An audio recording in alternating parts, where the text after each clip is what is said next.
Salut à tous, j'espère que vous allez bien. Aujourd'hui on se retrouve pour un nouveau custom et on va s'attaquer à cette figurine de Son Gohan de la gamme Grandista. Le grand challenge que j'ai pris pour cette figurine a été de remodeler entièrement le corps de manière à ce que l'on passe d'une figurine d'Ultimate Gohan à une figurine de Mirai Gohan. Pour ceux qui ne me connaissent pas, je repeins des figurines en 2D afin de donner l'illusion de voir une image et non une figurine. Alors vous m'avez demandé d'essayer de plus détailler ce que je faisais et je vais essayer de le faire dans cette vidéo aujourd'hui et j'espère que ça vous plaira. Tout d'abord, avant d'attaquer ce custom, il est important de démanteler la figurine à l'aide de l'eau chaude. Donc à l'aide d'une bouilloire, vous amenez l'eau à ébullition, puis vous plongez votre figurine dans cette eau. J'attire l'attention sur le fait qu'il faut porter des gants, il y a un gros risque de brûlure, puis vous attendez 5 minutes et vous retirez la figurine de l'eau. Pensez bien à l'essuyer avant de la manipuler, puis vous avez juste à tortiller la figurine au niveau des jointures et la figurine devrait se démanteler. Si ce n'est pas le cas, réitérez l'opération avec une nouvelle eau chaude. Une fois la figurine démantelée, j'ai masqué les yeux à l'aide d'un film de masquage. Donc j'utilise un liquide de masquage de la gamme Mr. Obi, Mr. Masking Sol, et ça me permet de protéger les yeux de la figurine et de ne pas avoir à refaire les pupilles. Une fois que tout ça a été fait, à l'aide de Plastirock, de Fimo et de Milpout, j'ai remodelé les manches, la ceinture et les cheveux de la Mirai Gohan.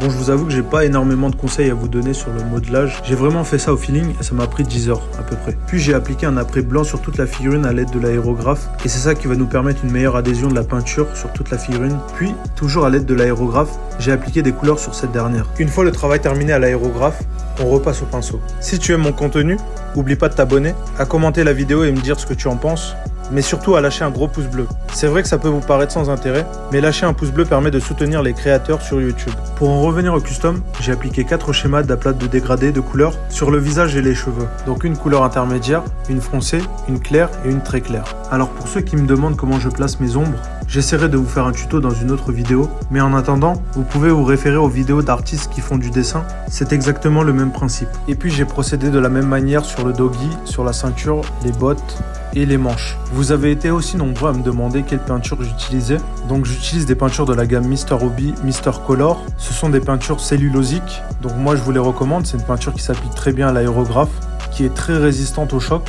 Le seul problème, c'est qu'elle sent très fort et il faut se protéger à l'aide d'un masque. Voilà pour ce custom. J'ai pris énormément de plaisir à refaire cette figurine puisque Mirai Gohan est l'un de mes persos préférés de Dragon Ball Z. Enfin, Gohan en général est mon personnage préféré de Dragon Ball Z et en particulier sa version adulte. Mais je trouve que le personnage de Mirai Gohan méritait plus de développement et j'espère qu'un jour on pourra le revoir dans un épisode. Bon, bien sûr, je ne parle pas de ces épisodes de Dragon Ball Heroes. J'ai même pas envie de faire de commentaires dessus. Et puis comme j'ai déjà pu le dire, j'essaye de me faire une collection avec un custom de Gohan dans toutes ses formes. Voilà, j'espère que cette vidéo vous a plu. N'hésitez pas à me dire en commentaire ce que vous en pensez. Si la vidéo vous a plu, si vous aimeriez voir des choses en particulier la prochaine fois. Et puis abonnez-vous, partagez, likez, commentez la vidéo. Sur ce, je vous laisse et je vous souhaite un bon visionnage. Allez, ciao!